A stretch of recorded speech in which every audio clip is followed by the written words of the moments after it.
Hi friends, welcome back my YouTube channel டெனி life style. இன்றைக்கு எங்கள் சேனலில் என்ன வீடியோ பார்க்க போகிறோம்னா சிக்கன் பிரியாணி செய்கிறது தான்.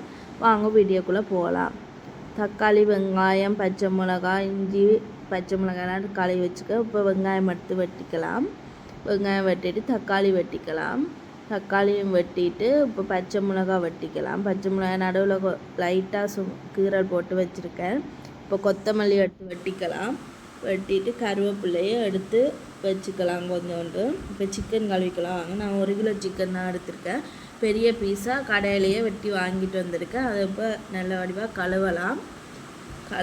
கழுவி வச்சுட்டு கொஞ்சம் மஞ்சள் தூள் போட்டு நல்லா பிணைஞ்சி இன்னொரு வாட்டி கழுவி வச்சுக்கலாம். இப்போ பாஸ்மதி ரைஸ் தான் எடுத்திருக்கேன். வாங்க, அது 2 டம்ளர் எடுத்து ஊற வச்சுக்கலாம். ஊற வச்சுட்டு இப்படி தான் ஊற வச்சுருக்கேன். சிக்கன் பிரியாணிக்கு தேவையான எல்லாம் எடுத்து ரெடி பண்ணி வச்சுருக்கேன். வாங்க, சிக்கன் 65 செய்கிறதுக்கு என்ன தேவைன்னு பார்க்கலாம்.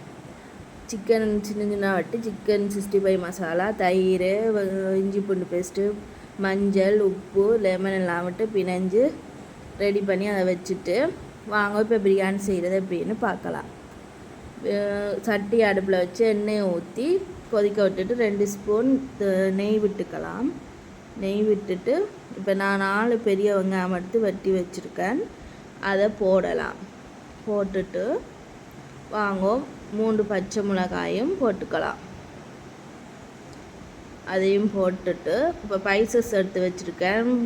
அதையும் போட்டு வதக்கிக்கலாம். ஏலக்காய், கிராம்பு, பட்டை, பிரியாணியில் எல்லாம் போட்டு வதக்கிக்கலாம். இஞ்சால அடுப்பில் நான் முட்டை வேக வச்சுருக்கேன். அதை வேகட்டும். இஞ்சால 3 தக்காளி எடுத்து வெட்டினதை வெங்காயம் வதங்கிட்டது அதையும் நாங்கள் சேர்த்து போட்டு வதக்கிக்கலாம். தக்காளி வதங்கினோடனே இஞ்சி பேஸ்ட்டை போட்டுட்டு இஞ்சி பேஸ்ட்டு பச்சை வாசனை போனோடனே சிக்கன் போட்டு வதக்கிக்கலாம்.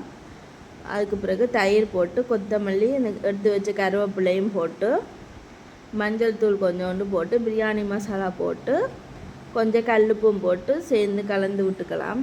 கலந்து விட்டு கொஞ்ச நேரம் அவியட்டும். இப்படி வதக்கி விட்டுட்டு கொஞ்சம் அவிஞ்சோன்னே கரம் மசாலா கொஞ்சம் போட்டு வதக்கிக்கலாம். வதக்கிட்டு 2 டம்ளர் அரிசி எடுத்து வச்சுருந்தேன். அதுக்கு 3 டம்ளர் தண்ணி விட்டுக்கலாம். தண்ணி விட்டுட்டு கொஞ்சம் கொதிக்கட்டும். இப்படி கொஞ்சம் கொதித்து அவிஞ்சு வந்தோடனே சிக்கன் எல்லாம் அவிஞ்சு வந்தோடனே அரிசியை போட்டு நாங்கள் கலந்து விட்டுக்கலாம். கலந்து விட்டுட்டு இங்கால சிக்கன் 65 பொரித்து எடுத்துக்கலாம். இங்கால வாங்க பிரியாணியை எப்படி இருக்குன்னு பார்க்கலாம்.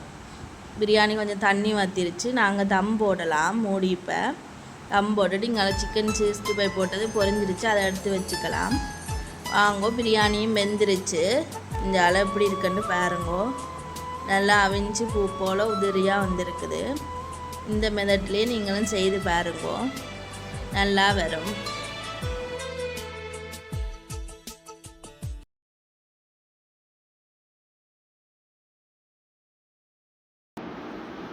இப்போ எங்கள் அம்மா செஞ்ச பிரியாணி நல்லா இருக்குது. உங்களுக்கு வேணுன்னா நீங்கள் செஞ்சு பாருங்கள். இந்த வீடியோ உங்களுக்கு பிடிச்சிருந்துச்சுல லைக் பண்ணுங்கள். அடுத்த வீடியோவில் பார்க்கலாம். பாய்.